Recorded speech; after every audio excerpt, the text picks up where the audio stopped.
I'm Nikki Jovicic from Lookupstrata, and I'm also the Managing Director of Tower Body Corporate. I'm your host.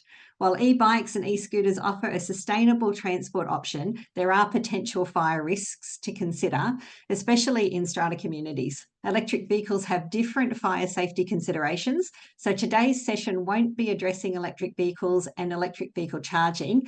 We have a panel with us today of experts. So we have Daniel O'Day from Fire and Rescue New South Wales, Sean Callan from Sedgwick, and Fred Tuckwell from OCN to discuss the fire safety challenges posed by e-bikes and e-scooters in strata buildings and explore solutions to mitigate those risks. Early last year, ABC reported that more than 450 fires across Australia had been linked to lithium-ion batteries over the previous 18 months. Throughout this session, we'll look at the specific fire hazards posed by e-bikes and e-scooters stored and charged in buildings. And as always, we'll discuss practical steps that owners, corporations and body corporates can take to mitigate these risks proactively. If there is a fire involving an e-bike or e-scooter, what should you do? We'll be talking about navigating those situations, but obviously prevention is always better than cure, and there are effective bylaws to create a safe environment for everyone who uses these electric mobility devices in your community. We'll also look at the complexity of claims when it comes to lithium-ion battery fires. Before we begin, I'd like to mention that the information in this session, including the discussions arising from submitted questions and chat conversations, is not advice and should not be relied upon as advice. You should seek independent advice before acting on the information contained in this session. We welcome Daniel O'Day, Operational Research Officer from Fire and Rescue New South Wales. Daniel works with firefighters, industry and government stakeholders to identify and understand emerging risks to first responders and to develop solutions to ensure the safety of firefighters and other first responders. He has over 20 years' experience in emergency management and incident response from a variety of roles in Fire and Rescue New South Wales and New South Wales Police. We also welcome Sean Callan from Sedgwick. Sean has been part of the Sedgwick Loss Adjustment Team for 11 years. Previously, he held various engineering roles across Ireland and the UK. Sean has daily involvement in major loss claims and high net worth claims, including strata claims. He sets claim reserves and settles claims in the most cost-effective manner, resolves dispute claims, and is involved in business development and relationship building with current and new clients. And we also welcome Fred Tuckwell, Chair and Treasurer of the Owners Corporation Network, or OCN. Fred brings a combination of executive and technical experience to OCN, including a decade in senior manager director role with Telstra, the previous chair of a large self-managed strata community. He also has deep practical knowledge such as building and construction skills, capital management and large-scale project management. So thank you very much to our panel for joining us today. So as introduced, Daniel O'Day, I'm currently team leader of our Alternative Renewable Energy Technologies program, which is looking at the complexities and the risks around lithium-ion batteries, as well as other technologies that are emerging, such as hydrogen, different applications of solar energy as well. So we're trying to work through that both from a operations point of view and also a community safety point of view. We're seeing lithium-ion batteries now used in almost every single application you can imagine. Small ones from vapes, mobile phones, power tools, e-bikes and e-scooters, which will be the focus of today's conversation. Home energy storage we've got there. We've got electric vehicles, both passenger vehicles, electric buses. We're also looking now at electric prime movers. So the applications of batteries are getting larger and larger and larger. And also stationary energy storage as part of our grid network, which is providing obviously backup in the times that our renewable energy sources such as solar or wind aren't reliable to feed back into our networks. We'll just skip to the next one, Sean. So this is just a quick intro video, really short. Single spark Their e-bike in the front room. The entire garage is on fire. Out e-scooters busting lithium-ion battery still attached to the wheel of an e-bike. An increasing number of fires is being linked to lithium-ion batteries right across Australia and the world. It took 14 fire trucks to put out a fire at this home in Sydney's east overnight after an e-bike exploded in flames. The bike's battery contained in water to prevent re-ignition. Thankfully, no one was injured in the blaze. An explosion at a Sydney backpackers hostel has again highlighted the danger of lithium batteries, with emergency crews facing an increasing number of fires. The explosive force of a lithium-ion battery. This was a backpackers hostel in Sydney yesterday, the result of an exploding battery from an e-bike. One of the things we're particularly concerned about at the moment is the increase in the fires that involve lithium-ion batteries. And so these are very small batteries in a lot of small devices that people have in their homes, incredibly useful and handy, but they do have the potential to cause significant fires. And so we're asking people to be very careful and selective in choosing the presents that they buy for people. Deadly, dangerous, destructive lithium-ion batteries, and they can be found in just about every Australian household. There's a warning tonight about the potential dangers of lithium-ion batteries after what appears to be the state's first deaths. Firefighters believe a blaze which engulfed a Lake Macquarie home last week, killing 2 people, was sparked by a lithium-ion battery. The residents are yet to be formally identified, but crews suspect a battery inside the home overheated, producing toxic gases before exploding in flames. If confirmed, it would mark the state's first recorded deaths from a lithium-ion battery fire. Tragically, back in February of this year, we had our first 2 fatalities directly linked to a fire started by a lithium-ion battery. In that case, it was an e-bike up at Lake Macquarie, where two ladies were killed in that fire. We've been collecting accurate data on lithium-ion battery fires since 2021. So 2022, we saw 171 incidents that we attended where the cause of the fire was identified as a lithium-ion battery. That number jumped significantly last year to 285, and we look like we're on track this year for around 400 incidents started by lithium-ion batteries, judging by current figures. We also note the injuries from these fires are significant. So people involved in a fire that is started by lithium-ion batteries are 4 times more likely to be injured than any other fire type attended by Fire and Rescue New South Wales. So we had 38 injuries last year in 2023, and that figure was already up to 7 by April this year. And then tragically also the 2 fatalities of this year. When we break down the device types, we'll see e-bikes, e-scooters and mobility scooters. They feature heavily in our statistics. So at the moment, we've got 90 incidents over the last 2 years. If we compare that to mobile phones, for instance, in that table, we've got 23 incidents over the last 2 years. So the numbers there are very low. And when we put that in context of how many people have mobile phones, most people have at least one mobile phone, sometimes 2 or more. But then if we look at e-bikes and e-scooters, not everyone has an e-bike. So they are overrepresented and they are a cause for concern at the moment. We also break down there the incidents by the local government area. So some of those high density local government areas such as Sydney and Cumberland feature quite heavily in those statistics as well. This is another interesting statistic. If we break down between the types of e-bikes, e-scooters and other mobility devices, and we see that e-bikes are actually leading the charge here, followed by a distant second by the e-scooters. Generally, the hoverboards have been banned, so we're not seeing too many incidents of those. Another one that is important to highlight is charging. So a lot of people believe that fires only occur when these devices are on charge, but our figures don't reflect that. So actively charging in almost 40 of the cases. This is just in relation to e-bikes and e-scooters.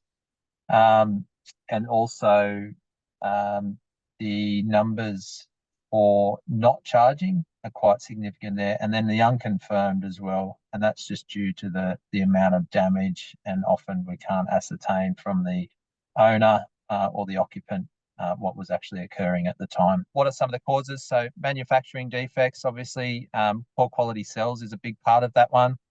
Mechanical abuse, so particularly if they're damaged. So we're even seeing now there's videos online of how to do tricks at the scooter park or the skate park, and we're seeing batteries get damaged in that context as well. So another one is the electrical abuse. So if we use the wrong charging equipment, so often the charging lead may fit, but it's the wrong voltage or the wrong power for that particular device, which does cause particularly overcharge issues. And that's why we say make sure when you can, not only buying quality products, but always charge when the device is attended, you're awake, you've got smoke detection in that area as well, and turn it off when the device has reached full charge. Don't overcharge it. And finally, thermal abuse. So once these devices reach around 130, 140 degrees, that's when the cell can rapidly break down inside and release those toxic and flammable gases we see released during thermal runaway and start a very severe and rapidly developing fire. We've even seen scenarios where people have left like portable speakers on the dashboard of their car on a hot summer's day, and that's actually been enough to cause failure in that battery cell and for thermal runaway to occur. Next slide, Sean. So we talk a lot about this process known as thermal runaway. So what is thermal runaway? Is it like any other fire? It's quite different in that it's rapidly developing fire. And one of the first things that happens when the battery cell, the individual cell starts to break down, is it actually starts to off gas. It releases a toxic and flammable gas. And the heat from that process, not even fire, the heat actually sets off the cells around it inside that battery pack also into the thermal runaway. So it develops rapidly. And sometimes that released gas will ignite straight away from the battery pack, or it'll be delayed ignition, causing an explosion potentially, particularly in built-up areas. The vapours coming off, and if we mix it with water, obviously during firefighting operations, the smoke and the water runoff is quite toxic and particularly alkaline in a lot of cases as well. Stranded electrical energy is a big issue for us. So once a battery pack has gone into thermal runaway, some or all of those cells may have failed through that process, but some may have not, and they've still got electrical energy in there. So the risk of that is if we don't treat it carefully, store it in a safe area, we usually put it in water. We store it in water to prevent what's called secondary ignition, which is another fire starting, sometimes minutes, hours, days, or even weeks later, if these aren't treated particularly well. You'll hear a lot said about lithium-ion batteries and that firefighters can't extinguish them. Operations are really long. There is some truth to that, but generally when we talk about small battery packs, when we turn up, they've done most of their damage. They've gone pop and bang. They're quite small. They've split apart. We can get water into them. Usually, though, we have to deal with the aftermath. So they'll have started fires in the immediate area. There'll be potentially molten projectiles coming off these, which will start other fires as well. So usually that takes time. The protracted extinguishment claim usually comes from the fact that we talk about large lithium-ion battery packs, such as in electric vehicles and things like that, where they're in a sealed container that's specifically designed to keep water and hence our cooling out of that. So that's usually where that discussion around we can't put them out comes from, but it's not entirely true. Recycling disposal, we know that there's a very, very significant number of lithium-ion batteries going into landfill. They're going in the wrong way. They're often going through domestic waste services, and we're seeing, I think it's around 5 per day was the figure that we got quoted in Australia of fires in rubbish trucks or waste facilities.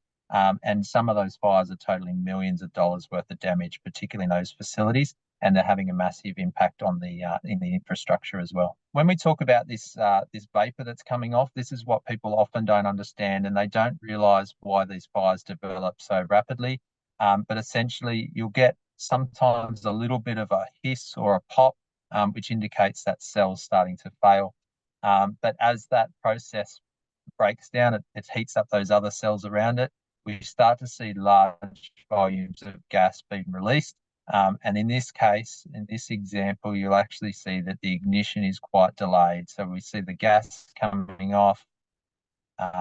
It is in an outdoor area, so it doesn't build up too much. And then we'll actually see the ignition. Fortunately, the gentleman thought better of his own safety, so he moved away for a moment. But when the camera goes back on, you'll actually see quite an intense fire and what we term jet-like flames from the battery pack as more of those toxic gases are released. And in this case, we've got flames coming out of the battery pack. We'll jump to the next slide.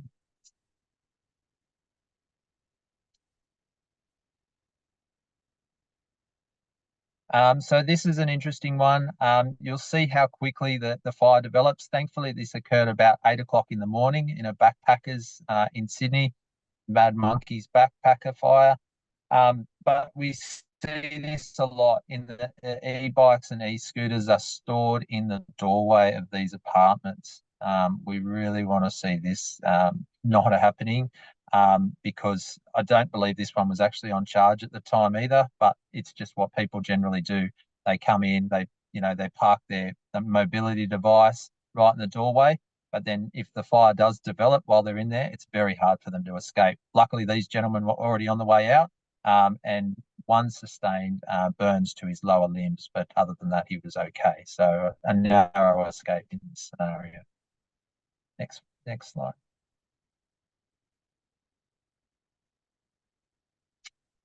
We'll just play this video. It just gives you an idea.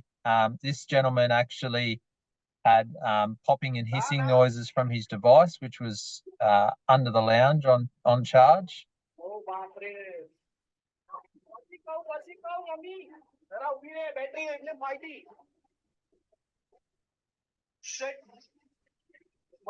Finally, we are doing a lot of research in this space. We have a collaborative research program established with a lot of industry and also academia. We have a fantastic research facility out at Londonderry, New South Wales, that we're increasing the ability to do more testing out there. But essentially, we're looking at primarily our response to lithium-ion battery fires. There's lots of, you may have heard, fantastic extinguishers, blankets, all these manner of things that are fantastic at extinguishing these products. I'll be the first to buy one when they're proven. Also, we're looking at how we handle these at the end of life. So working with the waste industry in particular, and look at how we safely store and handle damaged battery packs. We're also looking at electric vehicle fires in structures.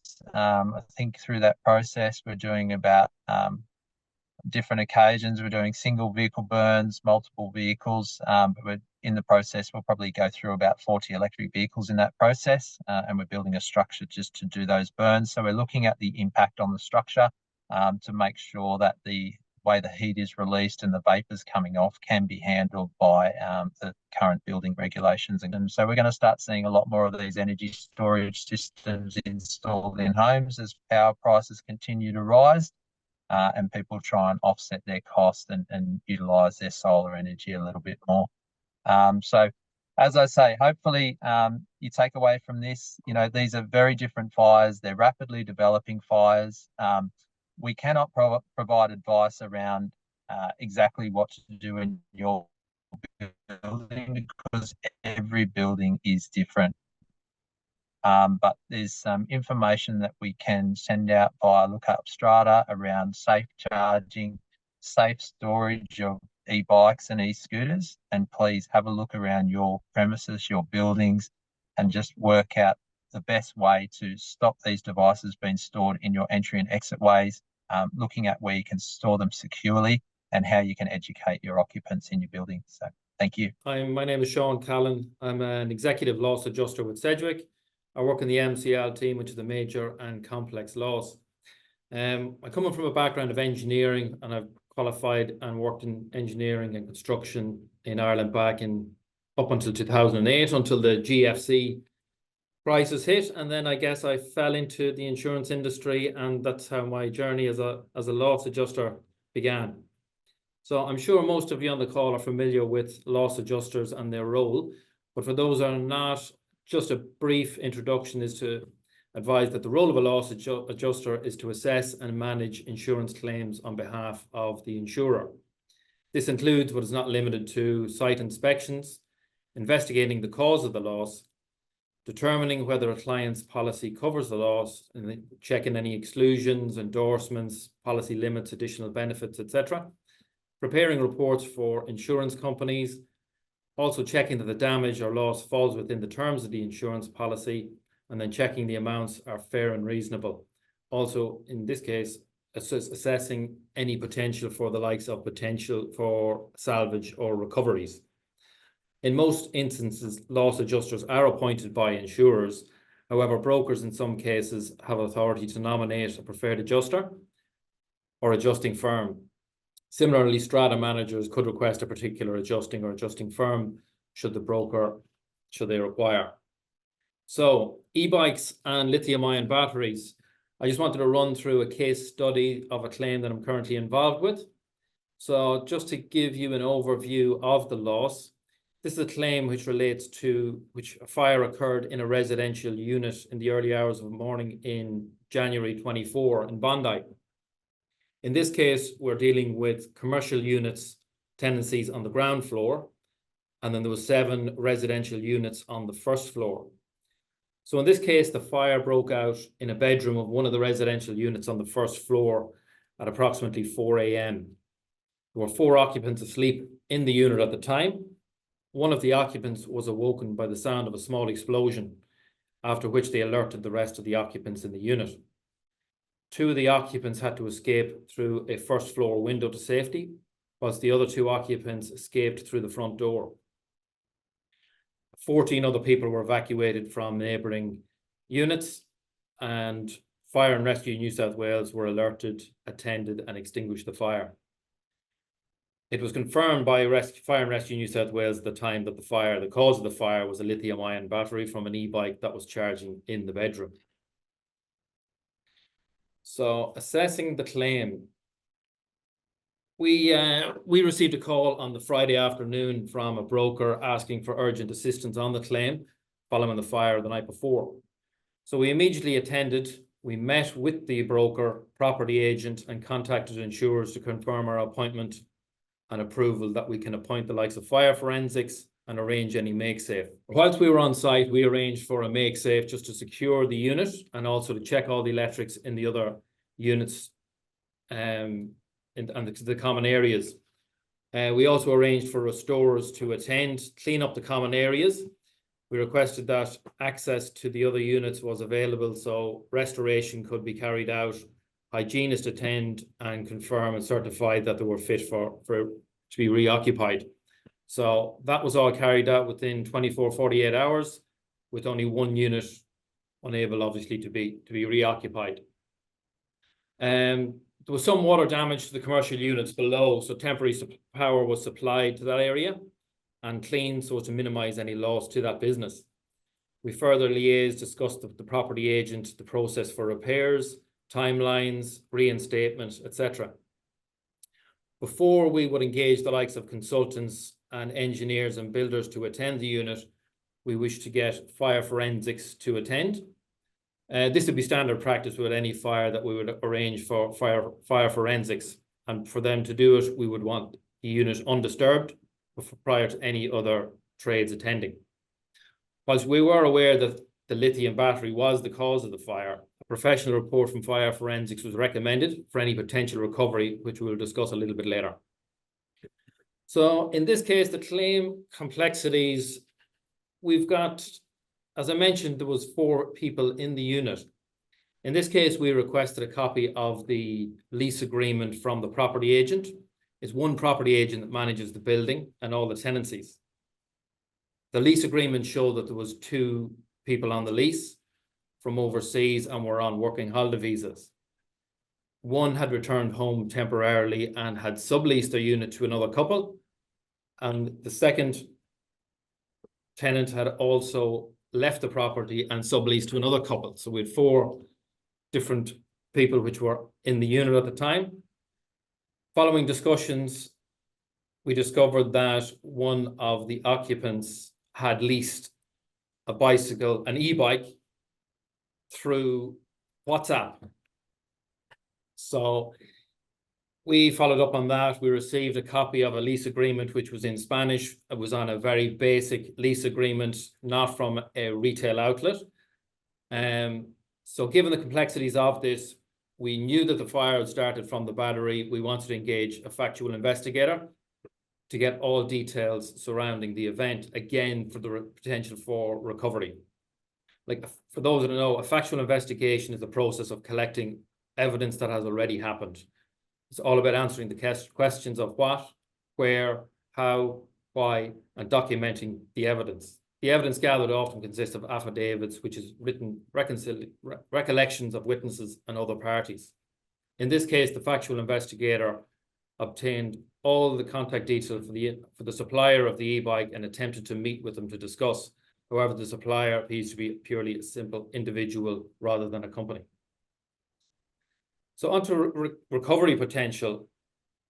Insurance recovery is the process of getting money back for money spent on a loss or damage from the party that caused the damage.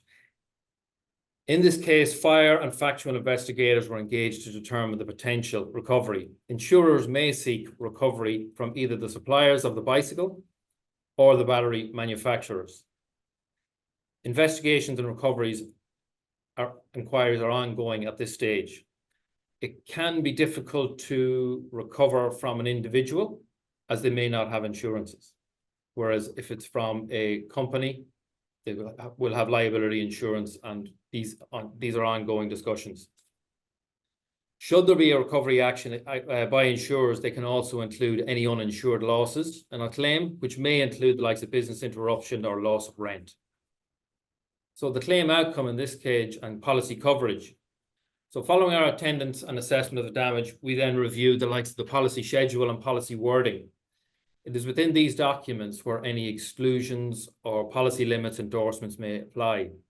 In this case, the cause of the damage was fire, with no relevant exclusions or endorsements regarding e-bikes, batteries, etc. And as such, the claim has been accepted. Repairs have since been approved, following the attendance of engineers, building consultants, receipt of a scope of works, and return tenders from a number of builders. I hope this gives you some insight into the complexities in regards to e-bikes and lithium-ion battery fires. So I'll pass you over now to Fred Tuckwell from OCN.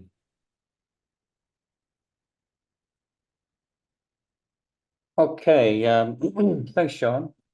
So that's all the black stuff out of the way, all the scary stuff about fires in e-bikes and e-scooters. And there's no question that when they do catch fire, as we've been demonstrated, that it is a scary thing. And it is still new, and there are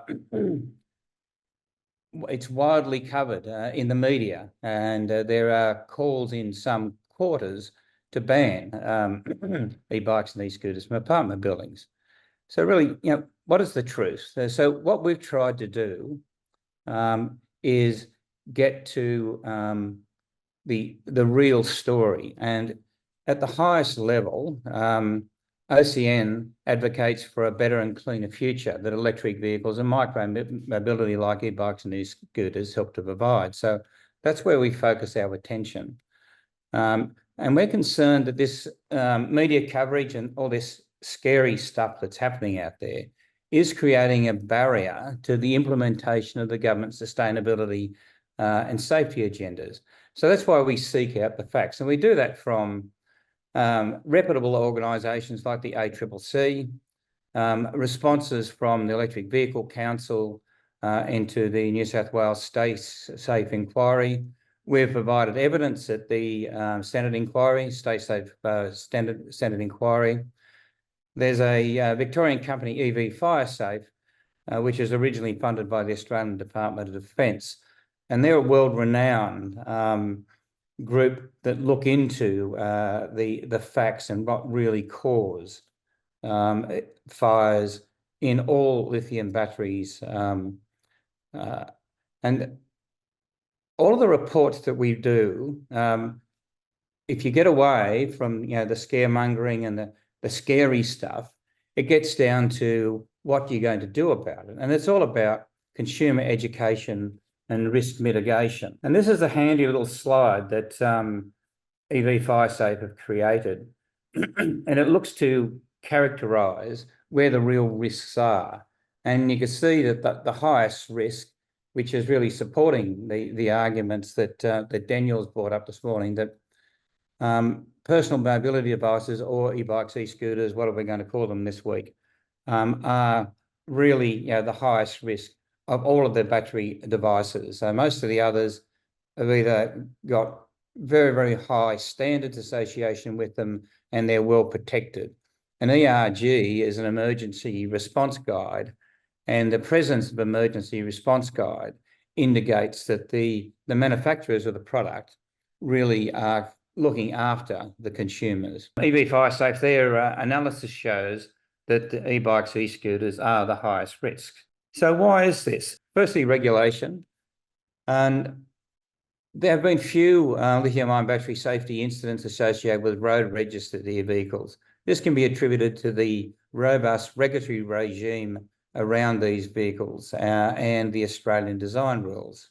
However, poor regulation of small electric mobility devices like e-bikes and scooters does lead to a higher risk. Hotting up, and excuse the pun, or modification of batteries and chargers, and the use of incompatible batteries and chargers creates a heightened fire risk. Charging and charger issues. Generic chargers are often cheaper than branded products, and manufacturers may falsely claim they are compatible. Battery management systems, which is the electronic management of the cells, is critical to the performance and safety, and particularly to prevent the risk of overcharging, is often inadequate on cheaper devices. Manufacturing defects can cause them to be more dangerous. Charging inside any residential space is something which should be avoided, and at disposal, as Daniel has previously highlighted. Next slide, please. So the big question when it comes to apartment owners is to ban or not to ban. Some time back, OCN considered this, but at the highest level, we sort of reverted to the cleaner future that electric bikes and scooters are part of. And the more we move into high density, the more the need for these sort of devices is going to be. And if you consider the people are familiar in New South Wales, the Horizon building case on pets as a precedence, when NCAT, the New South Wales Dispute Resolution Forum, found against banning pets, any ban on e-bikes and scooters is likely to have the same fate. So while the battery fires are a shocking event, the facts are they're still very rare and, importantly, avoidable if you understand the risk and take a few sensible precautions. So banning is like throwing the baby out with the bathwater. To better address the problem, which is not the e-bike, e-scooters per se, but following some common sense rules, which include minimising the risk, avoid overcharging e-bikes or e-scooters, and particularly avoid charging inside a residential space or any lot, preferably charging outside the building envelope, e.g. on a balcony or a designated storage or charging area. If there is no option, only permit compliant e-bikes and e-scooters into the building. Certainly don't store or charge in any exit path. And damaged e-bike or e-scooters represents a heightened fire risk, again, as Daniel pointed out, and must not be brought into any scheme, into the residential place of any scheme. Always observe safe charging practices. Only use chargers supplied with the device or certified meaning the Australian TIC, third-party charging equipment. Allow batteries to cool down before and after charging. Disconnect the charger once the battery has been fully charged. Being present while batteries are charging and avoid any charging overnight. And again, this is common sense stuff that Daniel mentioned previously. Not using any batteries or devices which show signs of swelling, bulging, leaking, overheating. And charging away from flammable items, including furnishings, carpets, and preferably on hard, non-flammable surfaces. So to help with this education process, OCN has produced 4 documents. First one is a lithium-ion battery fact sheet, which we've developed and summarises all of this information we've spoken about today into a single document. Secondly, we have a template bylaw. I have to make it clear, and Nikki did this at the very beginning, we are not lawyers and we don't purport to be. This is not intended to be or constitute legal advice. However, in New South Wales, you don't need to be a lawyer to write a bylaw. New South Wales government living in strata says anyone can do that. So like all bylaws, this template bylaw does not take effect, or to take effect, needs support of an owners corporation via an ordinary resolution. So it's not a bylaw until it has been approved and registered. Irrespective, we've worked with a specialist strata lawyer in the initial draft, and then Professor Kathy Sherry, who is a professor of strata law at Macquarie University, to develop this template bylaw. Professor Sherry's advice on the bylaw is that if somebody does something causes a fire risk to a building, it's not just their home that's going to be affected, it's everyone's home. So it is entirely legitimate for an owners corporation to be regulating something if it presents a real risk to other people in a building. So that's in the response to, is the bylaw legitimate? We believe it is. We've also taken advice from internationally recognised best practice on battery management, as well as Bicycle New South Wales and Australia, and some experienced strata committee chairs and their owners. Our priority with this bylaw is to educate residents on measures to minimise the risk, both them personally and the risk to the building and other occupants in the building. It deals with safe charging practices, minimising risk, identification of compliance, advice on safe and unsafe practices and devices, advice on storing, notification to the owners corporation, and disclosure. It does not seek to ban e-bikes and e-scooters apart from those which are non-compliant. And it can be modified, it's not hard and fast, to meet owners corporation specific needs. If this template is adopted by the owners corporation and people do not comply with the conditions of the bylaw, then there are liability and indemnity clauses that outline the consequences of that non-compliance. Remembering we are not lawyers, we are happy to take technical advice on the use of the bylaws by those who purchase it. Thirdly, a code of conduct, which just deals with common sense recommended safe charging practices for the range of small lithium-ion battery powered devices.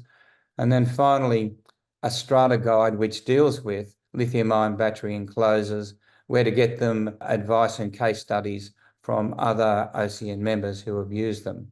This set of documents is available from our website, ocn.org.au, our shop. For members, $220, including GST, or for $440 for non-members.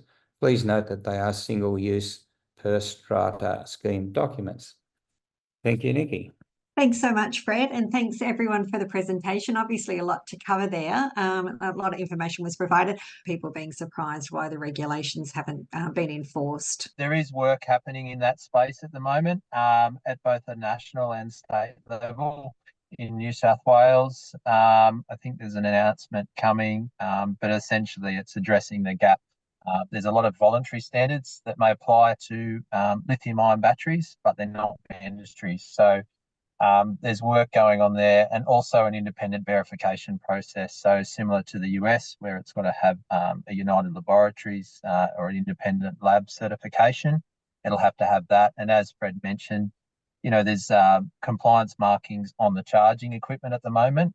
That will also be required from the battery packs. But I think in the meantime, even if that comes in straight away, we've still got at least a couple of years of legacy issues to deal with that we're going to have to stay ahead of. It really is a fair trading issue, and they're the people who manage that, and that's where we're providing our advocacy to try to, get improvements. And to be frank, the more often and the more people that complain to government and ask for regulation, that'll happen. And when we presented to the New South Wales Parliamentary Stay Safe Committee, we bashed that to death, the requirements for regulation. Just on that parliamentary inquiry, it was in relation to electric vehicles, but obviously light electric vehicles, such as e-bikes and e-scooters, became the focal point. So as a result of that, they've just announced another parliamentary inquiry, and this is New South Wales, obviously, in relation to e-bikes and e-scooters directly. So that's going to be its own topic, addressing things like regulation and what the community safety messaging is around these products. Thanks, Daniel. All right, one for Sean. If a battery fire does cause damage to common property or other lots from either an authorised or unauthorised e-bike, scooter or skateboard, is the owner liable for the damage? At this stage, unless there's a specific exclusion in a policy, which I haven't seen, to be honest, come across any which relates to e-scooters or e-bikes or batteries for that matter. So the answer would be, like in this instance, it's covered. The claim is fire. It's an unforeseen and fortuitous loss without any exclusions in the policy. So whether it's unauthorized or not, or banned within a bylaw in an OC, it's going to be covered under the policy unless there's a specific exclusion. Okay, thank you. We've just had a comment come in from Matthew saying all we can do is educate owners and agents of the risks by newsletters to the OC, and I guess that's what we're trying to do here today. There are more people using rechargeable lithium-ion batteries for their tools in comparison to people owning e-bikes and e-scooters. So tool lithium-ion batteries also need to be monitored and flagged as a concern. Is this being addressed? Yeah, look, really good question. And I've got my own concerns around that because I'm a tradesman myself, and when we look at the way that we use tools, it can be pretty rough on them. And we are seeing a bit of a spike in some of the tool batteries at the moment. But what is more concerning, I think, is the fact that we're now going to move into bigger battery packs for tools. There's even talk about we're going to have essentially 250-volt battery packs in tools. So really powerful battery packs, lots of energy storage. So they're probably going to have batteries similar in size to, like our e-bikes, e-scooters, possibly even bigger. So the regulations can't come fast enough so that we can catch that in that system as well and try and limit the amount of non-genuine products or knockoff products coming into that as well, because there is a lot. People will often gravitate to a price point because it won't happen to me. But unfortunately, we need to shut that down. So we take that option away from people. Okay, thank you. And I think, Fred, you had something to say about that as well. To add to that, the issue with e-bikes and e-scooters is often modification. You don't get that. I know it's damage and I know it's the other things, but a lot of the stuff is using incompatible chargers, incompatible batteries, and trying to get their scooters and bikes to go faster. You don't need that in a power tool. The deployment of power tools would be far more than e-bikes, e-scooters. And your charts, Daniel, didn't show very much by way of fire. So again, it gets down to risk and common sense approaches to these things. So if you keep with the standard stuff, don't buy the cheap crap, keep with the standard stuff, the risk is minimised. There was a question from Victoria. I'm on the management committee of a large eco-oriented strata building in Victoria. Given the eco-focus, there is a very large shared bike storage area. A number of e-bikes are stored there and power outlets are provided for charging. Is it safer for bikes to be charged in the storage area or in a lot owner's home? Are there safer options? Do they need to be a certain distance from any emergency access egress from a fire perspective? If there's any option, don't take it inside. That's the starting point. If it catches fire downstairs, you burn a few bikes.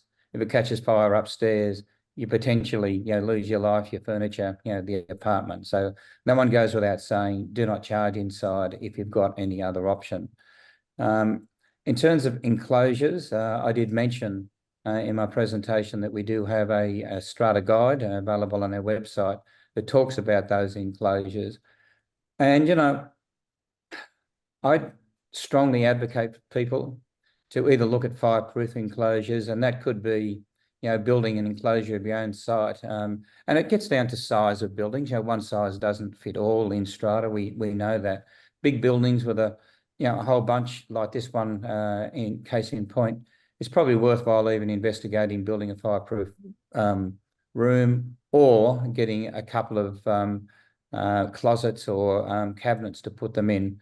You know, letting them charge outside, it's better than inside, but, you know, an enclosure first outside, and then if all else fails, inside. Just to qualify that, the fire service would probably take a slightly different approach to that at the moment, in terms of ventilated areas are much more desirable, only because a lot of those enclosures, ventilation systems, they're not tested yet.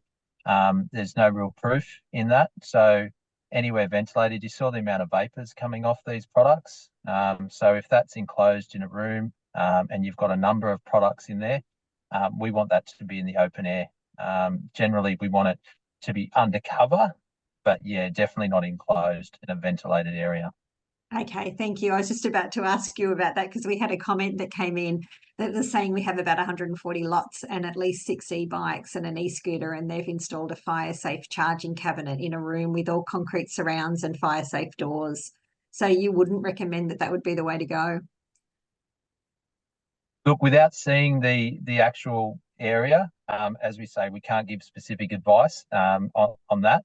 But generally, the off-gassing and the vapors is probably the biggest concern. So we don't want to have a situation of overpressure, of build-up of those vapors, potential explosion, and then also that spread of heat rapidly to those other products that may be in there. Okay, thank you. And Sean, one for you. Can we introduce a bylaw that requires residents to apply to the Owners Corporation for approval to keep an e-bike, e-scooter, e-mobility scooter or e-skateboard, including proof of certification from the retailer or manufacturer that the charger and battery are compliant with the specifications? To be honest, like as I said to you earlier, there's no exclusions from an insurance point of view for a fire claim. So it'd be difficult. I think the biggest thing here is how you would police. If people wanted to ban non-compliant e-scooters and batteries and that, it's the policing of it, and who's going to police it. And like it's fine saying, and I saw a lot of comments popping up saying, yeah, can we not just ban them from units? But like the case study was a perfect example. If you have backpackers, say, and subleasing units, and they're not, maybe not be familiar or look into the details of it and just hire an e-bike on WhatsApp. And as you can see, the dangers that it poses. But look, from my point of view, I think the biggest thing is how it will be policed. And so I think just to add that from a strata management perspective, though, if you have no bylaw, it's open slather, right? People can bring them in and out. If you do have a bylaw, at least it shows that the Owners Corporation is serious about it. And residents, if they see somebody wheeling one in, are likely to haul them up and say, get that out of here. You know, it's not permitted in our scheme. So it can self-regulate. I do agree, regulation on this sort of stuff and compliance is a real headache, but you've got to start somewhere, and allowing open slather is not a wise place to be. Okay, well, thank you very much, Fred. I think that's a really great point to leave it on. Thanks very much to Fred, Sean and Daniel for joining us today. If you gained value from this video, please hit like and subscribe to our YouTube channel. If you're looking for information about parking, strata insurance, defects and more, head over to lookupstrata.com.au or sign up to our free weekly newsletter via the link in the description box below.